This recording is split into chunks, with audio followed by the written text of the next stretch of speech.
ஆதியிலே வார்த்தை இருந்தது, அந்த வார்த்தை தேவனிடத்தில் இருந்தது, அந்த வார்த்தை தேவனாய் இருந்தது. அவர் ஆதியிலே தேவனோடு இருந்தார். கர்த்தராகிய இயேசு கிறிஸ்துவை வேதம் நமக்கு புதிய ஏற்பாட்டிலே யோவான் சுவிசேஷத்திலே இவ்விதமாக நமக்கு இயேசு கிறிஸ்துவை அங்கே வெளிப்படுத்துவதை பார்க்கிறோம். ஆதியிலே இருந்த வார்த்தை, தேவனிடத்தில் இருந்த வார்த்தை, தேவனாகவே இருந்த வார்த்தை. 3 வசனம் சொல்லுகிறது, 1ஆம் அதிகாரம் 3 சகலமும் அவர் மூலமாய் உண்டாயிற்று, உண்டானது ஒன்றும் அவராலே அல்லாமல் உண்டாகவில்லை. ஆதி முதலாய் இருந்தவர், வார்த்தை என்று சொல்லி அறியப்பட்டவர், சகலத்தையும் தாமே உண்டாக்கினவர், காண்கிறதும் காணக்கூடாதுமான சகலத்தையும் உண்டாக்கினவர் இந்த கர்த்தராகிய இயேசு கிறிஸ்து. சகலமும் அவரால் என்ன செய்யப்பட்டிருக்கிறது? உண்டாக்கப்பட்டிருக்கிறது.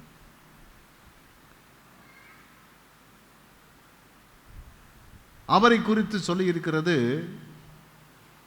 அந்த வார்த்தை மாம்சமாகி கிருபையினாலும் சத்தியத்தினாலும் நிறைந்தவராய் நமக்குள்ளே வாசம் பண்ணினார். அவருடைய மகிமையை கண்டோம். அவர் கிருபையும் சத்தியமும் நிறைந்தவராக மனிதர் மத்தியிலே அவர் வாசம் பண்ண அவர் வந்தார். அவரை குறித்து சொல்லியிருக்கிறது, அவர் உலகத்திலே இருந்தார், உலகம் அவர் மூலமாய் உண்டாயிற்று. அவர் உலகத்தில் இருந்தார், உலகம் அவர் மூலமாய் உண்டாயிற்று, உலகமோ அவரை அறியவில்லை. உலகத்துக்கு வந்தார், ஆனால் உலக மனிதர்கள் என்ன செய்யவில்லை? அவரை அறியவில்லை. உலகத்திலே வந்து எந்த மனுஷனை பிரகாசிப்பிக்கிற ஒளியே அவர் மெய்யான ஒளியாக அவர் இருந்தார்னு சொல்லி நாம் பார்க்கிறோம். இவ்விதமாக கர்த்தராகிய இயேசு கிறிஸ்துவை குறித்து நமக்கு வேதம் இவ்விதமாக வெளிப்படுத்துகிறதை குறித்து என்ன செய்கிறது நம்ம பார்க்கிறோம். அவர் தேவனானவர், தேவனுடைய குமாரனானவர், வார்த்தை என்று அறியப்பட்டவர். ஆனால் இந்த உலகத்தில் அவர் மாம்சமான போது ஒரு நோக்கத்தோடு கூட அவர் இந்த உலகத்தில் அவர் வந்தார். ஒரு நோக்கத்தோடு கூட அவர் இந்த உலகத்திலே வந்தார். கர்த்தருக்கு ஸ்தோத்திரம் உண்டாவதாக. அவர் தான் வந்தபோது அவர் தன்னை ஜனங்கள் மத்தியிலே வெளிப்படுத்தினார். 30வது வயது வரும்போது ஜனங்களுக்கு தன்னை வெளிப்படுத்துகிறார். அவர் வல்லமையினாலும் பரிசுத்தாவினால் நிறைந்தவராக மனுஷருக்குள்ளே அநேக அற்புதங்களை நடப்பித்தார். தான் தேவகுமார் என்பதை அவர் நிரூபித்தார். அவர் தேவனுடைய குமாரன், அவர் தேவனுடைய குமாரன் என்பதை குறித்து அவர் நிரூபித்தார். அவர் மூலமாய் நடந்த அற்புதங்கள் எல்லாம் கணக்கில் அடங்க முடியாதவைகள். இயேசு செய்த அற்புதங்களை எல்லாம் வேதத்தில் எழுதினால் அவைகளுக்கு புஸ்தகம் கொள்ளாது என்று அங்கே வேதம் குறிப்பிடுகிறதை நம்ம பார்க்கிறோம். ஏராளமான அற்புதங்களை அவர் நடப்பித்தார், அதிசயங்களை அவர் நடப்பித்தார். அவருடைய ஞானம் பிரமிக்கத்தக்கதாக இருந்தது, அவருடைய செயல்கள் பிரமிக்கப்படத்தக்கதாக இருக்கின்றது. ஆனால் அந்த இயேசு கிறிஸ்துவானவர் அவருடைய போதனைகளிலும் மத்தியிலும் ஒரு காரியத்தை அவர் சொல்லிக்கொண்டே வந்தார். லூக்கா 17 25வது வசனத்திலே வாசிக்கிறோம். 17ஆம் அதிகாரம் 25வது வசனம். அதற்கு முன்பு அவர் அநேகம் பாடுபட்டு இந்த சந்ததியினால் ஆகாதவன் என்று தள்ளப்பட வேண்டியதாய் இருக்கிறது. அவர் பாடுபடணும், இந்த ஜனங்கள் அவர்களை தள்ளிவிடுவார்கள் என்பதை இயேசு கிறிஸ்து சொல்லுகிறதை பார்க்கிறோம். ஆண்டுக்கு ஸ்தோத்திரம் உண்டாவதாக. இன்னும் பல சந்தர்ப்பங்களிலே ஆண்டவராய் இயேசு கிறிஸ்துவானவர் அவர் பாடுபடுவதை குறித்தும் ஜனங்களால் புறக்கணிக்கப்படுவதை குறித்தும் அநேக இடங்களிலே அவர் சொன்னார். அநேக சந்தர்ப்பங்களிலே சொன்னதை பார்க்கிறோம். மார்க்கு 8:13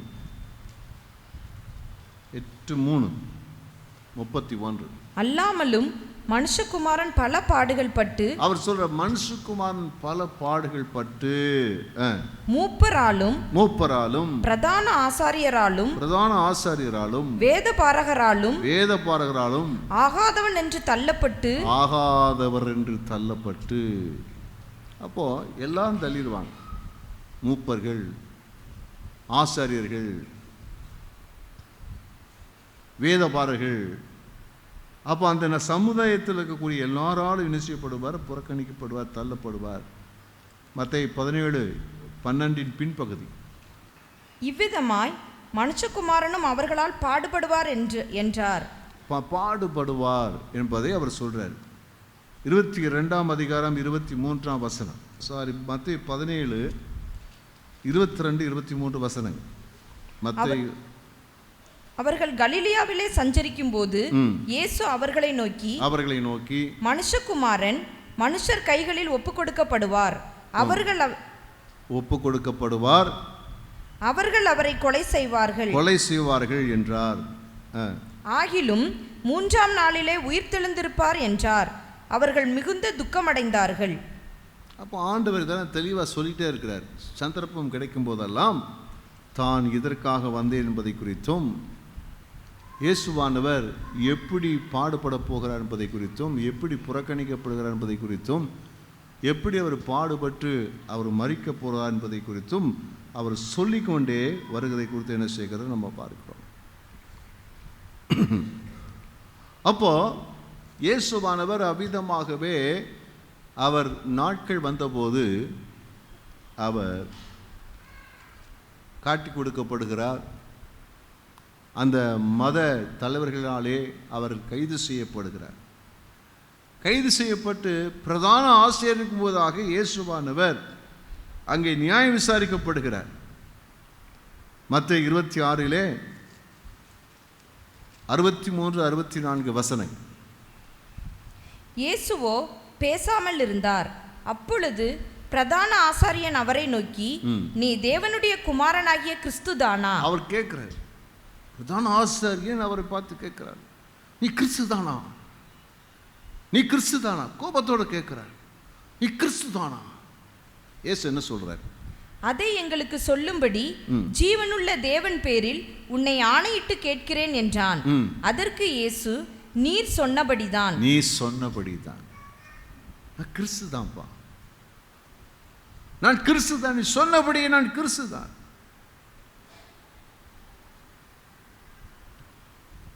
பின்பதாக அவர் பிலாத்து என்று சொல்லப்படுகிற நியாயாதிபதிக்கு முன்பதாக அவர் கொண்டு போய் நிறுத்தப்படுகிறார்.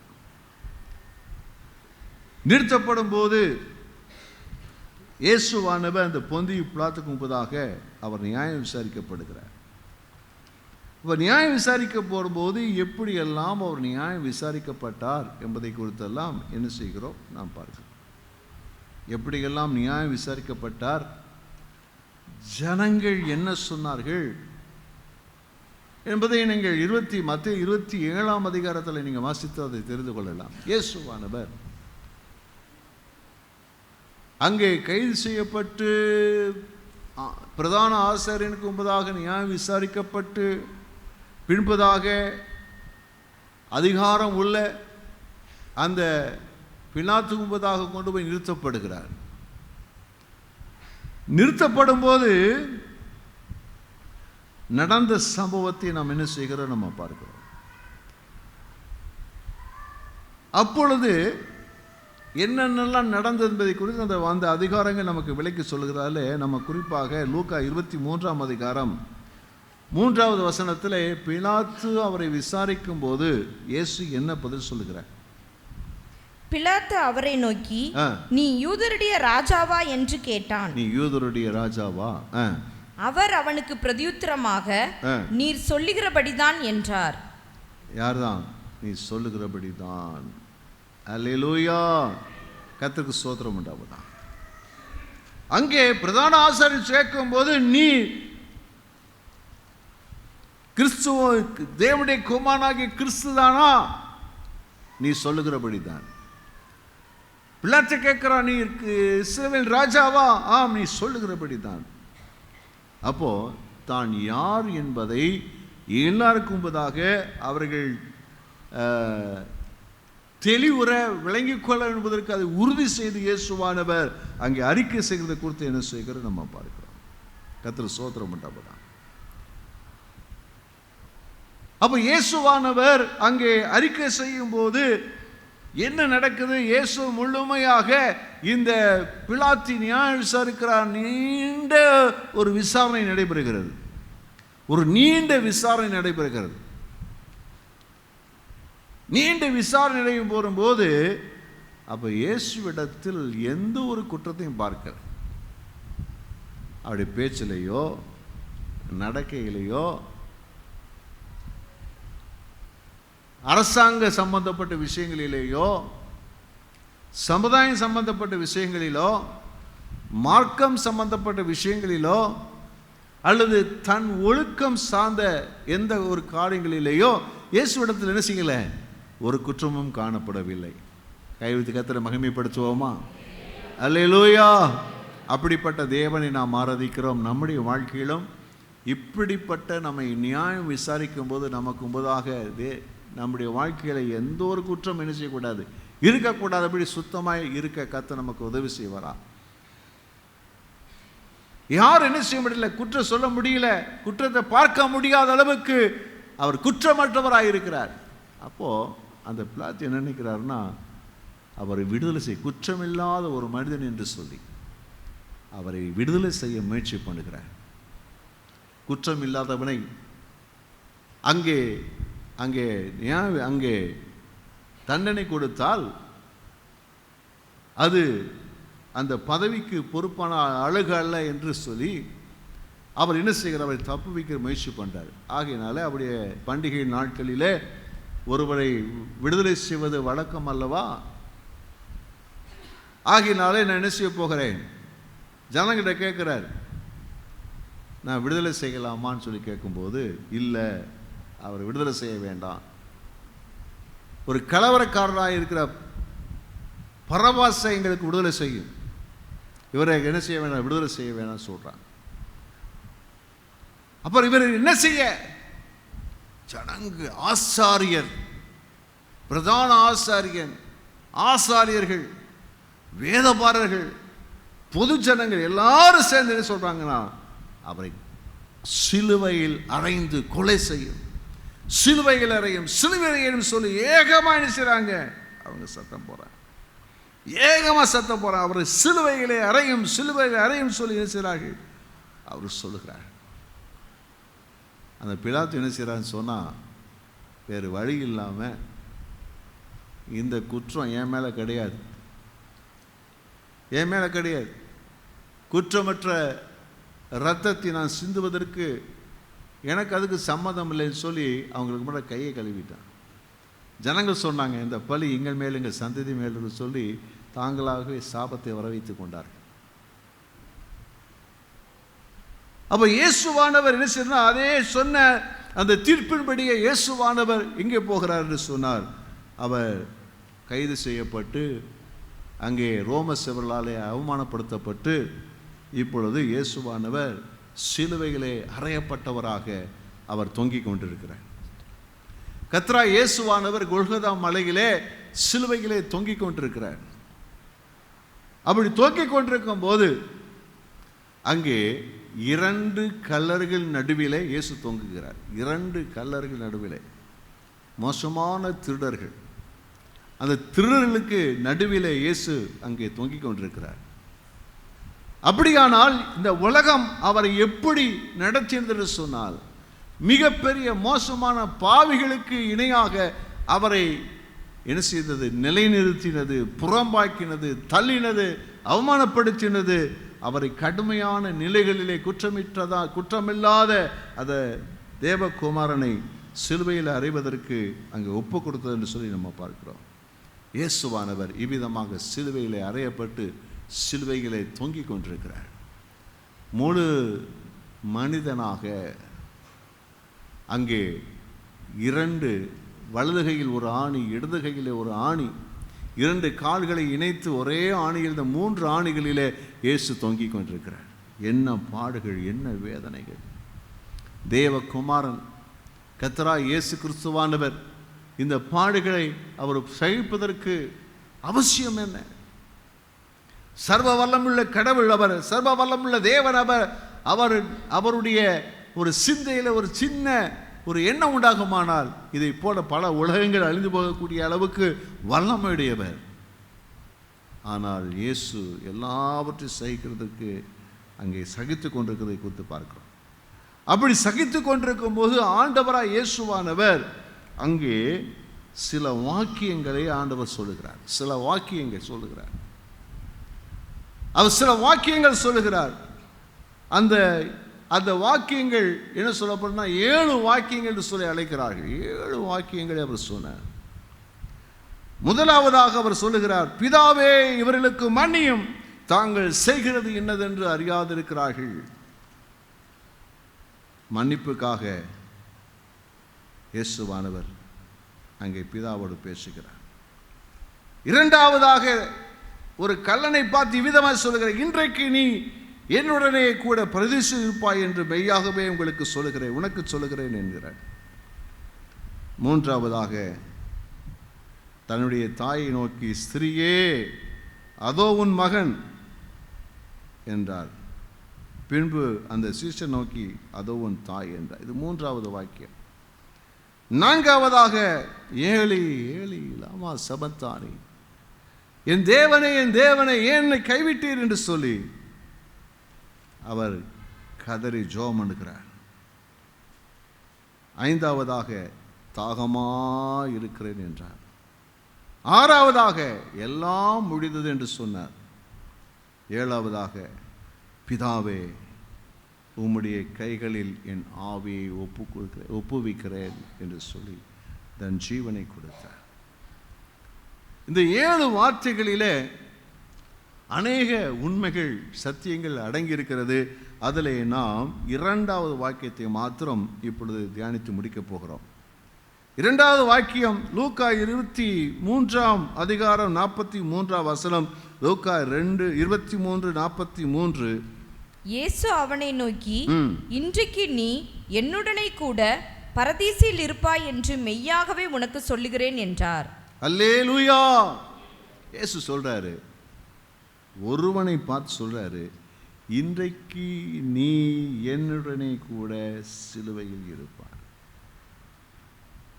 ஒரு கேள்வி என்னன்னா, இயேசுவானவர் ஏன் சிலுவையிலே அவர் அறையப்பட்டார்? அவர் ஏன் சிலுவையிலே அறையப்பட்டார் என்று சொல்வோமானால், யோவான் 3ஆம் அதிகாரம் 16-18 வசனங்களிலே அதை குறித்ததான அந்த காரியம் சொல்லப்பட்டிருக்கிறது. யோவான் 3ஆம் அதிகாரம் 16-18 வசனங்கள்.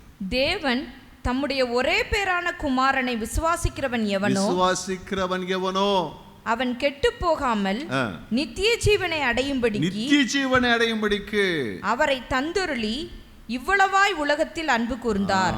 இவ்வளவாய் அன்பு கூர்ந்தார். யாரும் நரகத்துக்கு போயிடக்கூடாது. நரகத்துக்கு போகாமல் நித்திய ஜீவனாகிய பரலோகத்தில் நித்திய காலமாய் வாழ்வதற்காக தம்முடைய ஒரே குமாரனை யார் ஒருத்தர் அவரை விசுவாசிக்கிறாங்களோ அந்த பாக்கியத்தை பெறும்படி அவர் அனுப்பினார். உலகத்தை ஆக்கினைக்குள்ளாக தீர்க்கும்படி தேவன் தம்முடைய குமாரனை உலகத்தில் அனுப்பாமல் அவராலே உலகம் ரட்சிக்கப்படுவதற்காகவே அவரை அனுப்பினார். உலகத்துள்ள எல்லா மக்களும் ரட்சிக்கப்படணும். ஒரு மனுஷன் கேட்டு போகக்கூடாது, ஒருத்தன நரக போயிடக்கூடாது. எல்லாரும் ரட்சிக்கப்பட்டு அந்த நித்திய ஜீவனை பெற்றுக்கொள்ள வேண்டும் என்பதற்காக அவரை அனுப்பினார். அவரை விசுவாசிக்கிறவன் ஆக்கினைக்குள்ளாக தீர்க்கப்படான். அவரை விசுவாசிச்சிட்டா இந்த நித்திய தண்டனை கிடையாது. விசுவாசியாதவனோ தேவனுடைய ஒரே பேரான குமாரனுடைய நாமத்தில் விசுவாசம் உள்ளாதவனாய் இராதபடியினால் அவன் ஆக்கினை தீர்க்குட்பட்டாயிற்று. விசுவாசிக்கலைன்னா கண்டிப்பா என்ன உண்டு? நித்திய ஆக்கினை ஆகிய நரகம் தான் செய்கிறது இருக்கிறது. அப்போ ஆண்டவர் இந்த நிலையிலே கெட்டு போகிற அழிவுக்கு நேராக போகிறதான ஒவ்வொரு மனிதனும் எப்படியாக நித்திய ஜீவனை அவர் பெற்றுக்கொள்ளும்படியாகத்தான் ஆண்டவராய் இயேசுவானவர் இவ்விதம் ஆண்டவராய் பிதாவாகிய தேவனானவர் தம்முடைய ஒரே பேரான குமாரன் நேசிக்கிற கொடுக்குறார், அனுப்புகிறார். உனக்காக, இந்த உலகத்திற்காக. நீ உன் பாவத்திலே வாழ்கிறாய், உன் பாவத்திலிருந்து உன்னை விடுதலை செய்வதற்காக, உனக்காக பரிகார பலியாக இந்த உலகத்திலே என் குமாரனை அனுப்புறேன்னு சொல்லி ஒரே பேரான குமாரனாகிய இயேசு கிறிஸ்துவரை அனுப்புகிறார். அவர் விசுவாசிக்கிறவன் எல்லாரும் நித்திய ஜீவனை பெற்றுக்கொள்ளதான ஒரு அருமையான ஒரு வாய்ப்பு, இந்த உலகத்துக்கு கொடுக்கப்படுகிற ஒரு அருமையான ஒரு வாய்ப்பு என்று சொன்னால், எவரும் நரகத்துக்கு போக வேண்டிய ஒரு அவசியம் இல்லாத நிலையிலே ஒரு அருமையான வாய்ப்பு இந்த இயேசு கிறிஸ்துவானவர். இந்த இயேசு கிறிஸ்துவானவருடைய அவரையும் அவருடைய பாடு மரணத்தையும் அவருடைய உயிர்த்தெழுதலையும் யார் ஒருவர் விசுவாசிக்கிறாங்களோ, கர்த்தராகிய இயேசு கிறிஸ்து விசுவாசிக்கிறாங்களோ, அவங்களுக்கெல்லாம் என்ன உண்டு? நித்திய ஜீவன் உண்டு. ஒரு அருமையான ஒரு வாய்ப்பு. அப்போ நம்முடைய வாழ்க்கையில் இந்த வாய்ப்பை என்ன செய்து கொள்ள வேண்டும்? நாம் பயன்படுத்திக் கொள்ள வேண்டும். ஒவ்வொரு மனிதனும் இந்த உலகத்தில் பிறந்த எவராய் இருந்தாலும் அவருக்கு ஒரு அழைப்பு இருக்கிறது. இந்த அழைப்பை என்ன செய்து கொள்ள வேண்டும்? அவர்கள் பயன்படுத்திக் கொள்ள வேண்டும். நித்திய ஜீவன் உண்டு. இயேசுவை விசுவாசித்தால் நித்திய ஜீவன் உண்டு. அப்போ இந்த இயேசுவானவரை அவர்தான் இந்த உலகத்திலே வந்தபோது பிதாவானவர் குமாரனை எதற்காக அனுப்பினார் என்பதை அங்கே ஒரு மனிதன் அடையாளப்படுத்துவதை வேதத்தில் பார்க்க முடியும். யோவான் 1:29 பார்க்கிறோம். மறுநாளிலே யோவான் இயேசுவை தன்னிடத்தில் வரக்கண்டு இதோ உலகத்தின் பாவத்தை சுமந்து தீர்க்கிற தேவ ஆட்டுக்குட்டி. இவர் யார் தெரியுமா? பிதாவானதை அனுப்பி கொடுத்தாரே, தம்முடைய ஒரே பேரான குமாரன் விசுவாசிக்கிறவன் எவனோ அவன் கெட்டு போகாமல் நித்திய ஜீவனை அடையும்படிக்கு இவர்தான் அந்த தேவ ஆட்டுக்குட்டி, இவர்தான் தேவ ஆட்டுக்குட்டி என்று சொல்லி உலகத்திற்கு இந்த யோவான் ஸ்தானம் அடையாளப்படுத்துகிறது நம்ம பார்க்கிறோம். கர்த்தர் ஸ்தோத்திரம் உண்டாவதாக. அப்போ அப்படி ஒரு மனிதன் இயேசுவை ஏற்றுக்கொள்ளும் போது, இப்படி ஒரு மனுஷன் இயேசு கிறிஸ்துவை விசுவாசித்து ஏற்றுக்கொள்ளும் போது என்ன நடக்கிறது? கொலோசியர் 1:20-21 வசனங்களிலே இதை நம்ம பார்க்கலாம். அவர் சிலுவையில் சிந்தின இரத்தத்தினாலே சமாதானத்தை உண்டாக்கி பூலோகத்தில் உள்ளவைகள் பரலோகத்தில் உள்ளவைகள் யாவையும் அவர் மூலமாய் தமக்கு ஒப்புரவாக்கி கொள்ளவும் அவருக்கு பிரியமாயிற்று. மூலமாய் தேவனோடு உறவை ஏற்படுத்திக் கொள்ளும்படியாக, தன்னோடு சேர்த்துக் கொள்ளும்படியாக, தன் பிள்ளைகளாக ஏற்றுக்கொள்ளும்படியாக, தன்னுடைய ஆசீர்வாதத்துக்கு சுதந்திர வழியாக மாற்றும்படியாக, தன்னுடைய எல்லாவற்றுக்கும் சுதந்திரவாளிகளாக மாற்றும்படியாக அந்த அற்புதமான காரியத்தை தேவன் செய்வதற்கு சித்தமுள்ளவராக தான் இருந்தார். அல்லேலூயா. அப்போ இயேசுவை விசுவாசித்து ஏற்றுக்கொள்வது இப்படிப்பட்ட பெரும் பாக்கியங்கள் என்ன செய்கிறது? கிடைக்கிறது. இந்த நிலையிலே தான் இங்கே இயேசுவானவர் சிலுவையிலே தொங்கிக் கொண்டிருக்கிறார். ஒரே பேரான குமாரனை கொடுத்தார், பாடுபடுகிறார், வேதனை அடைகிறார், துடிக்கிறார், அவருடைய ரத்தங்கள் சிந்தப்படுகிறது, சர்ரம் பிக்கப்படுகிறது. தேவ நோக்கம் சிலுவையிலே நிறைவேறிக் கொண்டிருக்கிறது. அதை அநேகர் பார்க்கிறார்கள். அதில் குறிப்பாக இயேசுவானவர் சிலுவையிலே அறையப்பட்ட அந்த நேரத்தில் அவரோடு கூட வலதுபுறத்தில் ஒரு கல்லனும் இடதுபுறத்தில் ஒரு கல்லனும் என்ன செய்கிறார்கள் சொன்னால் அறையப்படுகிறார்கள். அறையப்படும் போது இங்கே இருவர்களும் எப்படிப்பட்டவர்கள் என்று பார்த்தால், ரெண்டு பேருமே எப்படி தான் இருக்கிறாங்க? கள்ளர்கள். ரெண்டு பேருமே பாவிகள் தான். இதுக்கு மேலே அவங்க பூமியில் வைக்க முடியாதுன்ற நிலையிலே தான் அங்கே சிலுவையில் இறந்து கொலை செய்யக்கூடியதான பெரிய தண்டனை அவர்கள் கொடுக்கப்பட்டதை குறித்து என்ன சீக்கிரம் பார்க்கிறோம். ஒரு கேள்வி நான் கேட்கிறேன். என்ன கேள்வின்னு சொன்னால், இவர்கள் மட்டுமா இந்த உலகத்தில் பாவி நினைக்கிறோம்? இந்த வலதுபுறத்தில் இருந்த கள்ளனும் இடதுபுறத்தில் இருந்த மனிதர்கள் மட்டும்தானே பாவிகள். ஆனால் வேதம் என்ன சொல்லுகிறது? ரோமர் 3ஆம் அதிகாரம் 9 முதல் 12 வசனங்களில் நாம் பார்க்கிறோம். ஆனாலும் என்ன, அவர்களை பார்க்கிலும் நாங்கள் விசேஷித்தவர்களா? எவ்வளவேனும் விசேஷித்தவர்கள் அல்ல. யூதர் கிரேக்கர் யாவரும், கவனிங்க, யூதர் கிரேக்கர் யாவரும், யூதர்களாக இருந்தாலும் சரி, யூதர் அல்லாத வேறு இடத்தை சேர்ந்தவர்களாக இருந்தாலும் பாவத்திற்குட்பட்டவர்கள் என்பதை முன்பு திருஷ்டாந்தப்படுத்தினோமே. பாவத்துக்கு உட்பட்டவங்க, அந்த உலகத்தில் இருக்கிற எல்லா மனிதர்கள் எப்படிப்பட்டவர்கள் தான்? பாவத்துக்கு உட்பட்டவர்கள். இந்த 2 கள்ளர்களும் எதற்கு உதாரணமாக இருக்கிறாங்க சொன்னா, உலகத்தில் இருக்கக்கூடிய எல்லா மனிதர்களுக்கும் உதாரணமாக இருக்கிறார்கள். உதாரணமாக இருக்கிறார்கள். அப்போ இவர்கள் கள்ளர்களாக இருந்து சிலுவையிலே தண்டனை பெற்றுக் கொண்டிருக்கிறார்கள். இன்றைக்கு அநேகர் எப்படி இருக்கிறாங்க சொன்ன, தண்டனை எதிர்நோக்கி காத்திருக்கக்கூடியவர்களாக இருக்கிறார்கள். இந்த உலகத்தில் எல்லா மனிதரும் எப்படித்தான்? பாவை சேர்ந்தவர்கள் தான். தொடர்ந்து வாசிங்கம்மா. அந்தபடியே நீதிமான் ஒருவனாகிலும் இல்லை, நீதிமான் ஒருவனாகிலும் இல்லை, உணர்வுள்ளவன் இல்லை, அதை குறித்து உணர்வும் கிடையாது, தேவனை தேடுகிறவன் இல்லை, தேவனை தேடுகிறவன் இல்லை, எல்லாரும் வழி தப்பி ஏகமாய் கெட்டு போனார்கள். வழி தப்பி போயிட்டாங்க. தேவனை விட்டு தேவன் அல்லாத எதையோ தேடி ஓடி போய் விட்டார்கள்.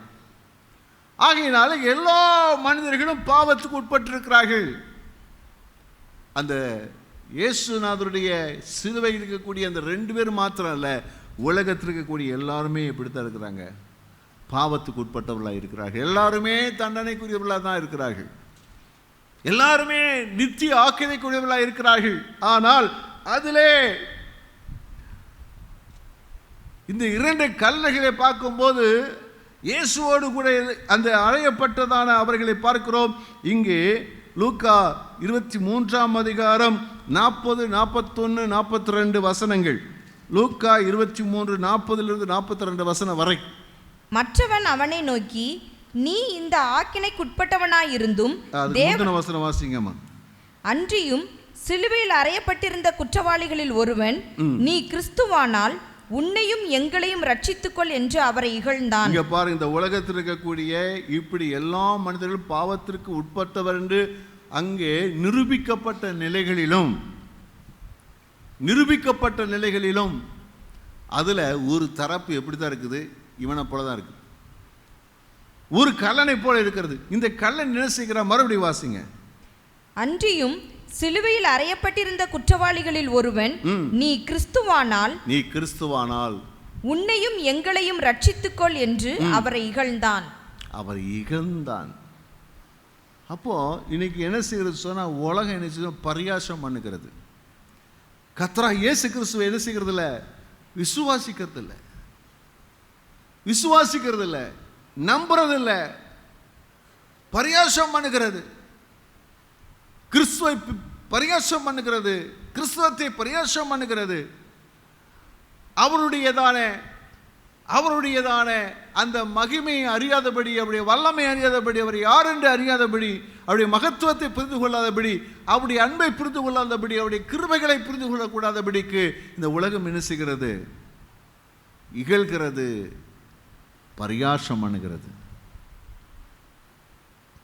அதனால மற்றவன் பெற்ற ஆசீர்வாதத்தை இவன் இழந்து போனது போலவே, யார் தங்களுடைய வாழ்க்கையில தேவன் கொடுக்கிற அந்த அற்புதமான அந்த வாய்ப்பை பயன்படுத்த தவறினார்களோ அவருடைய வாழ்க்கையில நித்திய ஜீவன் என்பது கிடைப்பதற்கு அரிதான ஒன்றுதான். ஆனா இன்னொரு மனிதன் இருக்கிறான், அவன் ஒரு கள்ளன் தான், அவனும் பாவி தான், குற்றவாளி தான். ஆனால் அவனுடைய பார்வை வேறு, அவனுடைய சிந்தனை வேறு, அவனுடைய நம்பிக்கை வேறு, அவனுடைய செயல்பாடும் வேறு. பார்வை வேறு, சிந்தை வேறு, அவனுடைய செயல்பாடு வேறு, அவனுடைய நம்பிக்கை வேறு. அல்லேலூயா, கர்த்தருக்கு ஸ்தோத்திரம் உண்டாவதா. அவன் என்ன சொல்றான் பாருங்க. மற்றவன் அவனை நோக்கி, நீ இந்த ஆக்கினைக்குட்பட்டவனாயிருந்தும் தேவனுக்கு பயப்படுகிறதில்லையா? நாமோ நியாயப்படி தண்டிக்கப்படுகிறோம். அவன் சொல்ற பாருங்க, நாமோ நியாயப்படி தண்டிக்கப்படுகிறோம். நம்ம குற்றவாளிகள், குற்றத்தினாலே நமக்கு தண்டனை. நாம் நடப்பித்தவைகளுக்கு தக்க பலனை அடைகிறோம். இவரோ தகாததொன்றையும் நடப்பிக்கவில்லையே என்று அவனை கடிந்து கொண்டு, எந்த தப்புமே செய்யலப்பா, நீதிபரர், பரிசுத்த, அவர் நீதிபரர், அவர் பரிசுத்த. ஒருவேளை நான் நினைக்கிறேன் சொன்னா, பிலாத்து நியாயம் விசாரிக்கும் போது இவனும் அருகில் இருந்திருக்க கூடும், இவர்களும் அருகில் இருந்திருக்க, 2 பேர் இருந்திருக்க கூடும். பிலாத்து நியாயம் விசாரிக்கும் போது எப்படி விசாரித்து பார்க்கிறார், எப்படி விசாரித்து பார்க்கிறார், எப்படி விசாரித்து பார்க்கிறார். ஆனால் எந்த விதங்களிலும் அவரிடத்தில் ஒரு குற்றத்தை கூட கண்டுபிடிக்க முடியவில்லை.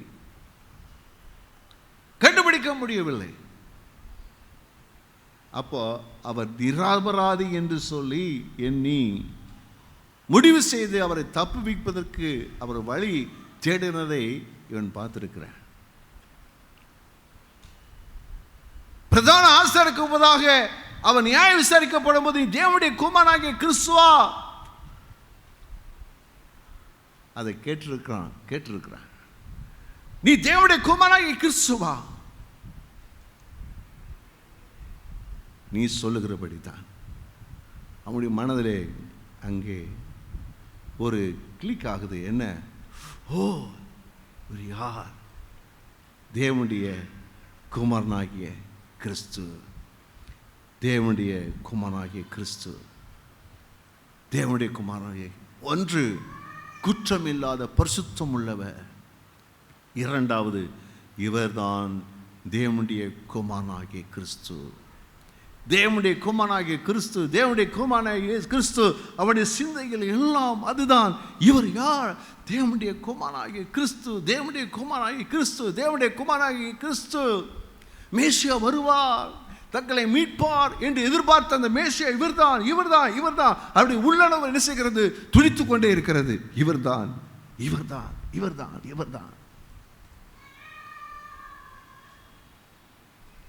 அப்போ சொல்றான், இவ்வளோ பெரிய பாவியாக இருந்தாலும் சமுதாயத்தினாலே இதுக்கு மேலே அவன் வாழ்வதற்கு அவனுக்கு அனுமதி இல்லை என்று சொல்லி அவனுடைய உயிரை எடுக்கக்கூடிய பெரிய தண்டனை பெற்றாலும் அவன் ஒரு காரியத்தை சொல்றான். வாசிங்க அந்த வசனம். இயேசுவை நோக்கி, ஆண்டவரே, நீர் உம்முடைய ராஜ்யத்தில் வரும்போது அடியேனை நினைத்தருளும் என்றான். அவன் எப்படி கேட்டிருக்கான் பாருங்க, எப்படி கேட்டிருக்கிறான். ஆண்டவரே, உம்முடைய ராஜ்யத்தில் வரும்போது அடியேனை நினைத்தருளும். உம்முடைய ராஜ்யத்தில் வரும்போது அடியேனை நினைத்தருளும். ஒரு அற்புதமான ஒரு விண்ணப்பம், அற்புதமான விண்ணப்பம். இந்த விண்ணப்பம் எதன் அடிப்படையில் வந்தது என்றால், அவர்தான் தேவனுடைய குமாரனாகிய இயேசு கிறிஸ்து. எதிர்பார்க்கப்பட்ட அவர்தான் வந்திருக்கிறார். இவரை இல்லாமல் மனிதன் மீட்படைவதற்குரிய வழிகள் கிடையாது. இவர் சிலுவை மரணம் எதற்கானது என்றால், பாவிகள் தேவனிடத்திலே திருப்பப்படும்படி பாவ தண்டனையை அவர் ஏற்றுக்கொண்டிருக்கிறார். இந்த சிலுவை மரணத்தின் மூலமாக அவர் செய்ய வேண்டியதை செய்கிறார். அவர் சிலுவை மரணத்தின் மூலமாக மனுக்குலத்திற்கு மீட்பு எடுக்கிறது என்றதான அவனுடைய வாழ்க்கையில் அதை உணர்ந்தபடினாலே அவரை விசுவாசிக்கிறான். இவரை என்று எனக்கு வேறு வழி கிடையாது, இயேசுவை என்று எனக்கு வேறு வழி கிடையாது, தேவகுமாரனாகிய கிறிஸ்துவை தந்து வேறு வழி இல்லை. அல்லேலூயா. கர்த்தருக்கு ஸ்தோத்திரம் உண்டாவதாக. இந்த உலகத்திற்கு எல்லா மனிதருக்கும் இவனை போன்ற ஒரு உணர்வு உண்டானா நன்றாயிருக்கும். இவனை போல கண்கள் திறக்கப்பட்டால் நன்றாயிருக்கும். இவனை போல எல்லா மனிதர்களுக்கும் இயேசு கிறிஸ்து மேலே ஒரு விசுவாசம் வருமானால் நன்றாயிருக்கும். அவன் மரிக்க போகிறான். அடுத்து வாழ்வதற்கு இவருக்கு தருணம் இல்லை. அந்த நேரத்தில் அவன் இயேசுவிடத்திலே அந்த விண்ணப்பம் பண்ணினான். அந்த விண்ணப்பத்தில் பார்த்தீங்க சொன்னால் அதில் அநேக அநேக காரியங்கள் நம்முடைய வாழ்க்கையில் நடந்திருக்கிறது. ஒன்று, இயேசு மேலே உள்ளதான நம்பிக்கை, விசுவாசம், தான் குற்றவாளி என்பதை உணரத்தக்கதான ஒரு உணர்வு, ஒரு ஆழமான மனம் திரும்புதல், எப்படி ஆகிலும் அந்த மோட்சத்துக்கு பரலோகத்துக்கு நித்திச்சு போக வேண்டும் என்றதான ஒரு வாஞ்சை, ஒரு இந்த சந்தர்ப்பத்தை விட்டுவிடக்கூடாது என்றதான ஒரு துடிப்பு அவனுக்குள்ளே இருந்தது. ஆகினாலே அந்த நேரத்தை அவன் சரியாக பயன்படுத்தி கொண்டு அவன் இயேசுவிடத்திலே ஒரு விண்ணப்பம் பண்ணினான். அல்லேலூயா.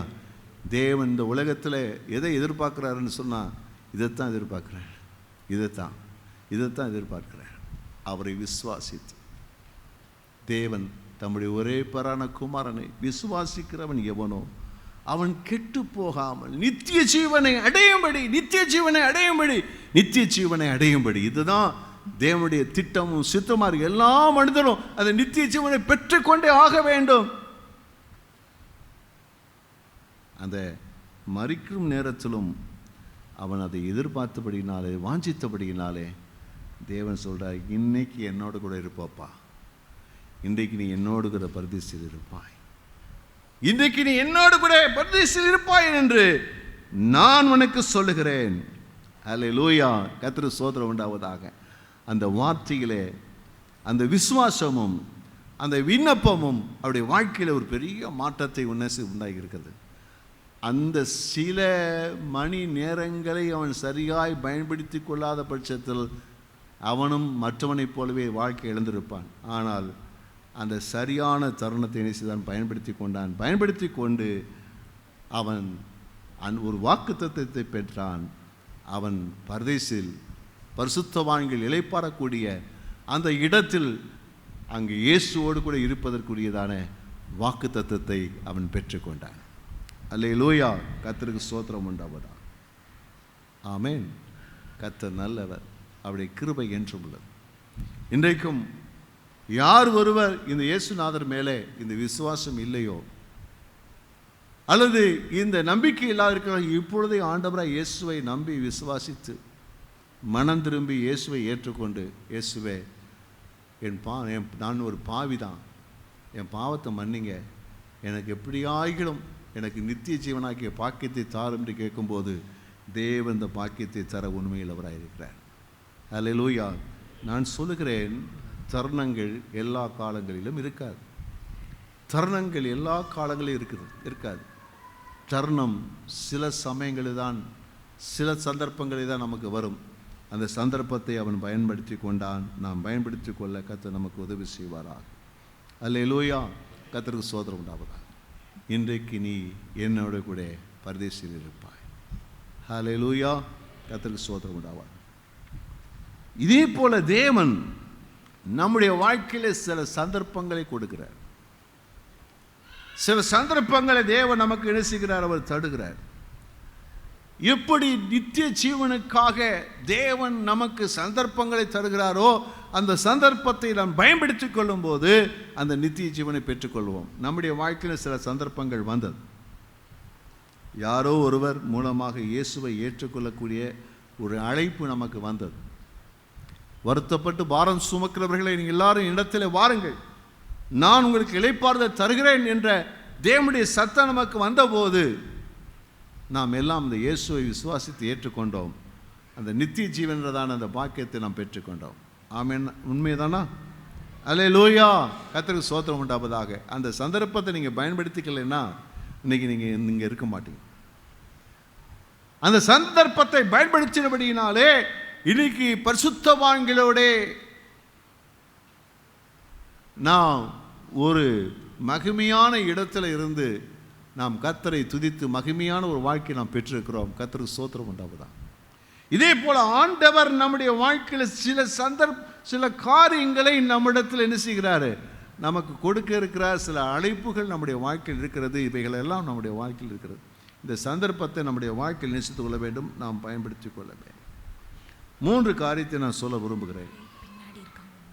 3 காரியம்.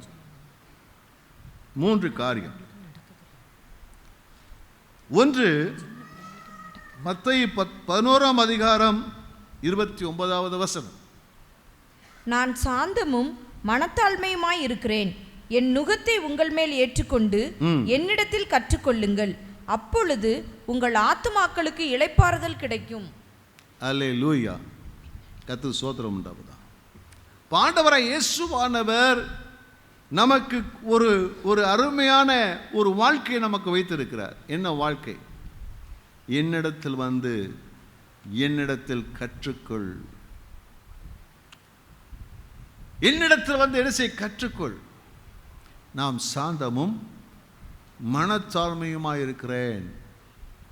அப்ப இயேசுவிடத்தில் வந்து கற்றுக்கொள்வதற்கு கர்த்தர் நம்ம அழைக்கிறார். என் நுகம் மெதுவாயும் என் சுமை லகுவாயும் இருக்கிறது என்று அவர் சொல்றார். அப்போ இது எதற்கான ஒரு அழைப்பு என்று சொன்னால், இதெல்லாம் இயேசுநாதரை பின்பற்றுவதற்கான ஒரு அழைப்பு. என்னிடத்தில் வந்து என் நுகத்தை ஏற்றுக்கொள், என்னிடத்தில் வந்து என் நுகத்தை ஏற்றுக்கொள் அப்படி சொல்லிட்டு. அப்போ ஆண்டவர் நமக்கு அந்த நித்திய ஜீவனுக்கு அடுத்த நிலைகளிலே ஆண்டவரை பின்பற்றுவதற்கு ஒரு நல்ல ஒரு வாய்ப்பை தேவன் வைத்திருக்கிறார். என்னை பின்பற்றி வாருங்கள் என்று சொல்லி கர்த்தர் அழைக்கிறார். நம்முடைய வாழ்க்கையில தேவன் அவரை பின்பற்றுவதற்கு அவரை அழைக்கும் போது, அவரை சீஷர் என்ற நிலையிலே இயேசுநாதரை பின்பற்ற அழைக்கும் போது அந்த அழைப்பை என்ன செய்து கொள்ள வேண்டும்? நாம் பயன்படுத்திக் கொள்ள வேண்டும். அந்த சிலுவைகளை தொங்கும்போது இரண்டு பக்க கள்ளன் ஒருவன் அந்த வாய்ப்பை பயன்படுத்தினால் நித்திய ஜீவனை பெற்றுக்கொண்டான். நாம் பயன்படுத்தினோம், நித்திய ஜீவனை பெற்றுக்கொண்டோம். அதே போல நம்முடைய வாழ்க்கையில் ஆண்டவர் அவரை பின்பற்றுவதற்காக நம்மை ஆண்டவர் அழைக்கிறார். என்னிடத்தில் வந்து என்னிடத்திலே கற்றுக்கொள், என் வழிகளை கற்றுக்கொள், என்னிடத்தில் வந்து வழிகளை கற்றுக்கொள், என் சுவாபங்களை கற்றுக்கொள். உன் வாழ்க்கையில் இருக்கக்கூடிய சுவாபங்களை மாற்றுவதற்கு நீ கற்றுக்கொள். இயேசுவானவரை பார்க்கும்போது ஆச்சரியமாக இருக்குது. எப்படி பொறுமையாக இருந்தார், எப்படி சாந்த குணமுள்ளவராக, எவ்வளோ தாழ்மையாக இருக்கிறார், எவ்வளோ இரக்கமாக இருக்கிறார், எவ்வளோ பொறுமையாக இருக்கிறார். ஆச்சரியமாக இருக்கிறது. இன்றைக்கு நம்முடைய வாழ்க்கையில் நாம் இயேசுவை பின்பற்றுவதற்கு நம்மை அர்ப்பணிக்க வேண்டியது மிக அவசியமாக இருக்கிறது. அல்லேலூயா. இயேசுவை பின்பற்றோம். இதுதான் ஒரு தருணம்.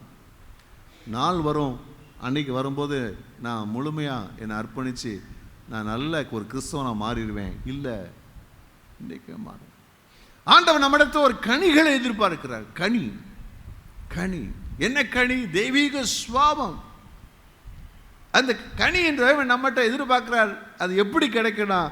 இயேசுவில் நாம் இணைக்கப்பட்டிருக்கும் போது, அவரை போல மாறுவதற்கு நாம் பிரயாசப்படும் போது, அவரை பின்பற்றும் போது, அவருடைய மாதிரியை நாம் பின்பற்ற ஆரம்பிக்கும் போது நம்முடைய வாழ்க்கையிலே நம்முடைய சுபாவங்களிலே மாற்றம் உண்டாகும். இதுக்கு தான் சந்தர்ப்பம். இதுதான் சந்தர்ப்பம். இன்றைக்கு என்னோட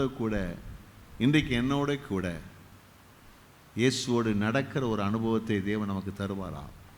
அல்லேலூயா.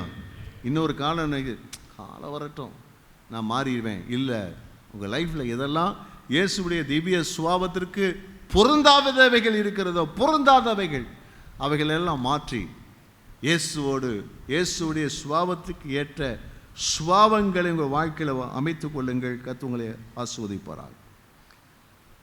இரண்டாவதாக தேவன் இந்த தருணம் என்ன தருணம் சொன்னார்? மத்தேயு 5:13-14 வசனங்கள். நீங்கள் பூமிக்கு உப்பாய் இருக்கிறீர்கள். உப்பானது சாரமற்று போனால் எதினால் சாரமாக்கப்படும்? வெளியே கொட்டப்படுவதற்கும் மனுஷரால் மிதிக்கப்படுவதற்குமே ஒழிய வேறொன்றுக்கும் உதவாது. நீங்கள் உலகத்துக்கு வெளிச்சமாய் இருக்கிறீர்கள். இயேசு சொல்லும்போது உப்பு வெளிச்சம் சொல்றார். நீங்க யாரா இருக்கிறீங்க சொன்னா, நீங்க உப்பை போல இருக்கிறீங்க, நீங்க வெளிச்சத்தை போல் இருக்கிறீர்கள் அப்படின்னு சொல்லிட்டு நம்முடைய சாட்சி உள்ள நடக்கை என்ன செய்யுமா? இந்த உலகத்துக்கு ஒரு என்ன செய்யுமா? ஒரு உப்பை போல சாரம் கொடுக்கக்கூடியதாக பயனுள்ளதாக இருக்கும். நம்முடைய வாழ்க்கை அது அப்படிப்பட்ட ஒரு வாழ்க்கை உலகத்திற்கு வெளிச்சம் கொடுக்கக்கூடியதாக என்ன செய்ய இருக்கும்? ஒரு சாட்சியுள்ள ஒரு வாழ்க்கை. நம்முடைய வாழ்க்கையில் ஒரு சாட்சி இருக்கும். நீங்கள் சாட்சி, ஒரு கிறிஸ்தவன் என்றால் நம்மை சுற்றியுள்ள இடங்களிலே நம்மை குறித்து சொல்லணும். இயேசுவை போலப்பா, இயேசுவை போல இருப்பாங்க இவங்க, இயேசுவை போல இருப்பாங்க, இயேசுவை போல இருப்பாங்க, அவங்க இயேசுவை போல இருப்பாங்க. ஒரு சாட்சி நம்முடைய வாழ்க்கையில் இருக்க வேண்டும். அதுக்கு இதுதான் தருணம், இதுதான் தருணம். இன்னொரு நாள் அல்ல, இன்றைக்கு நம்ம வாழ்க்கையில் மாற்றிக்கணும். மற்றவர்கள் நம்மை பற்றி என்ன சொல்கிறார்கள்? இயேசுவானவர் கேட்டார், என்னை குறித்து, மனுஷகுமாரனை குறித்து என்ன சொல்கிறார்கள்? யாருமே மோசமாக சொல்லலை இயேசுவை பற்றி. அவரை பார்த்தபோது எலியான்னு சொன்னாங்க, தீர்க்கதரிசி ஒருவன் சொன்னாங்க. ஆனால் யாருமே அவரை பற்றி மோசமாக சொல்லலை. இன்றைக்கி நம்மை குறித்து மற்றவர்களை கேட்கும்போது மற்றவர்கள் நம்மை குறித்து என்ன சொல்கிறார்கள்? நீங்கள் யார் என்ற சாட்சி நமக்குள் இருக்கட்டும். மூன்றாவதாக மத்தேயு 4:19, என் பின்னே வாருங்கள், உங்களை மனுஷரை பிடிக்கிறவர்கள் ஆக்குவேன் என்றார். என் பின்ன வாப்பா, என்ன செய், உன்னை எப்படி மாற்ற போகிறேன், எப்படி மாற்ற போகிறேன் சொல்ல மாட்டீங்களா? யாரை பிடிக்க போகிறீங்க? நல்ல சத்தம் அலையிலேயே சொல்லுங்களேன். கர்த்தருக்கு ஸ்தோத்திரம் உண்டாவதா. நீங்கள் இந்த டைமில் பார்த்தீங்கன்னா அங்கங்கே பார்த்தீங்கன்னா என்ன செய்வாங்கன்னா, இந்த தண்ணி இருக்கிற இடங்கள்லாம் பார்த்தீங்கன்னா எவனாச்சும் ஒரு தூண்டில் போட்டு உட்காந்துருப்பான். பார்த்துருக்கீங்களா?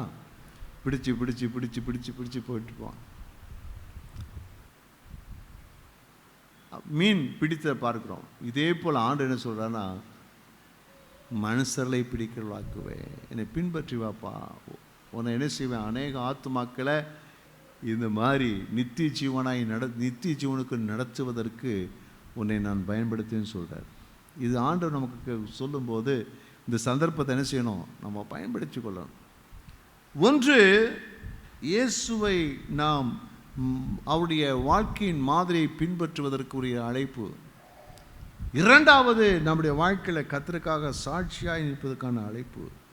மூன்றாவது, ஆத்துமா ஆதாயம் செய்ய ஒரு அழைப்பு. கர்த்தர் சோதரம் உண்டாவதா. நீங்கள் பாருங்கள், திரளான கூட்டம், அதில் ஒன்று தான் நிச்சயித்தது, இயேசு விசுவாசித்து நித்திய ஜீவனை பெற்றுக்கொண்டு. ஆனால் இன்றைக்கி உலகம் பூரா எப்படி இருக்குது, இயேசு அறியாத நிலைகள் இருக்கிறது. இன்றைக்கு அவர்களுக்கெல்லாம் அந்த தேவனுடைய அந்த திட்டம் நிறைவேற்றுவதற்கு நம்முடைய வாழ்க்கையில் நம்ம தேவைப்படுறோம். ஆண்டவருக்கு, ஆண்டவர் சார் நீ என்னை பின்பற்றி வாப்பா, நான் சொல்கிறத கேளு, உன்னை மனுஷர்களை பிடிக்கிறவளாக்குவேன், உன் மூலமாக ஆத்துமாக்கள் நேசத்தை சந்திப்பேன், உன் மூலமாக ரட்சிப்பேன், உன் மூலமாக தேவனுடைய ராஜ்யத்தில் கொண்டு வரேன்னு சொல்லி நம்ம அழைக்கிறார். ஆண்டவர் அழைக்கும் போது இந்த சந்தர்ப்பத்தை நாம் பயன்படுத்தி கொள்ளுவோம். அந்த கள்ளன் என்ன செய்கிறான், அவன் இந்த சந்தர்ப்பத்தை பயன்படுத்தி இயேசு விசுவாசித்து நித்திய ஜீவனை பெற்றுக்கொண்டான். இதே போல் நம்முடைய வாழ்க்கையில் நித்திய ஜீவனை பெற்றுக்கொள்வோம். இயேசு அழைக்கும் போது அவரை பின்பற்ற இடம் கொடுப்போம். அவர் நம்மகிட்ட எதிர்பார்க்கக்கூடிய அவருடைய சாட்சி, அவருக்கு சாட்சியாக இருக்கக்கூடிய வாழ்க்கைக்கு நம்ம அர்ப்பணிப்போம். நான்காவது, நமது ஆத்துமாக்களை ஆதாயம் செய்வதற்கு தேவனுடைய கரத்தில் ஒப்பு கொடுப்போம். தேவன் நம்மை பயன்படுத்த உண்மையுள்ளவராக இருக்கிறார். அல்லேலூயா. எல்லாம் எழுந்து நாம் ஜெபம் பண்ணி முடிக்க போகிறோம்.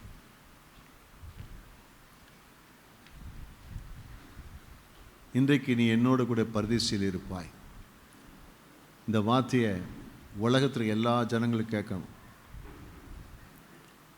எல்லா ஜனத்துக்கும் இந்த வார்த்தை உண்டாக வேண்டும். அதற்கு நீங்களும் நானும் தான். அந்த வார்த்தையை கேட்க செய்யக்கூடியதான அந்த நபர் யாருன்னு சொன்னால் நம்ம தான். நம்முடைய இயேசுவின் சுபாவங்களை பிரதிபலிக்கிற வாழ்க்கை, நம்முடைய சாட்சி நிறைந்த வாழ்க்கை, நாம் செய்கிற சுவிசேஷ ஊழியத்தின் மூலமாக ஜனங்களுக்கு நாம் அறிவிக்கிற சுவிசேஷம், ஆத்மாவையும் இதன் மூலமாக எல்லா மனிதர்களும் இந்த மனிதனைப் போலவே அந்த பாக்கியத்தை பெற்றுக்கொள்வதற்கு தேவன் நம்மை கொண்டு கிரியை செய்ய உண்மையுள்ளவராக இருக்கிறார். கர்த்தருக்கு எல்லாம் மகிமை செலுத்துவோம். ஹல்லேலூயா, ஹல்லேலூயா. இன்றைக்கு ஹல்லேலூயா. அந்த கிருபையை நம்ம பெற்றுக்கொள்வோம். இன்றைக்கு அந்த கிருபையை பெற்றுக்கொள்வோம். தருணத்தை நழுவ விட வேண்டாம். ஹல்லேலூயா, ஹல்லேலூயா. தருணத்தை நழுவ விட வேண்டாம். ஹல்லேலூயா. இன்றைக்கும் இயேசு இன்னும் ஏற்றுக்கொள்ளலை, மனம் திரும்பி ஞானஸ்நானம் எடுக்கலைன்னா இன்றைக்கே ஆண்டவர் சமூகத்தில் ஒப்பு கொடுங்க. ஆண்டவரே, அப்பா நான் நம்புகிறேன்ப்பா, உம்மை ஏற்றுக்கொள்கிறான்ப்பா, நான் ஒரு பாவிதான் ஆண்டவரே, என் பாவத்தை மன்னிச்சு என்னை ஏற்றுக்கொள்ளுங்க, எனக்கு நித்திய ஜீவன் வேணும், எனக்கு நித்திய ஜீவன் வேணும் என்று சொல்லுங்கள். கர்த்தர் அந்த நித்திய ஜீவன் உங்களுக்கு வாக்கு பண்ண உண்மையுள்ளவராக இருக்கிறார். ஹல்லேலூயா, ஹல்லேலூயா, ஹல்லேலூயா, ஹல்லேலூயா. கர்த்தர் இந்த நாளிலே உங்களோடு பேசி கொண்டிருக்கிறார். இது ஆண்டவர் அவரை பின்பற்றும்படி அவரை போல மாறணும். நீ இருக்கிறது போதாது, இயேசுவை போல மாறணும்னு சொல்கிறாரு. ஆண்டுக்கு ஒப்பு கொடுங்க, ஆண்டுக்கு ஒப்பு கொடுங்க, ஆண்டுக்கு ஒப்பு கொடுங்க. ஹல்லேலூயா. நீ இருக்கிற இடத்துல சாட்சியாக இல்லை, நீ சாட்சியாக இருக்கணும், சாட்சியாக இருக்கணும், சாட்சியாக இருக்கணும். உன்னை பார்க்குறவங்க என்னை பார்க்கணும், அந்த அளவுக்கு நீ உன் வாழ்க்கையில் சாட்சி வேணும்னு சொல்கிறாரு. ஆண்டு சம்பவத்தில் சொல்லுவோம், ஆண்டவரே என்னை ஒப்புக்கிறத சொல்லுங்கள், ஒப்புக்கிறத சொல்லுங்கள். ஹல்லேலூயா.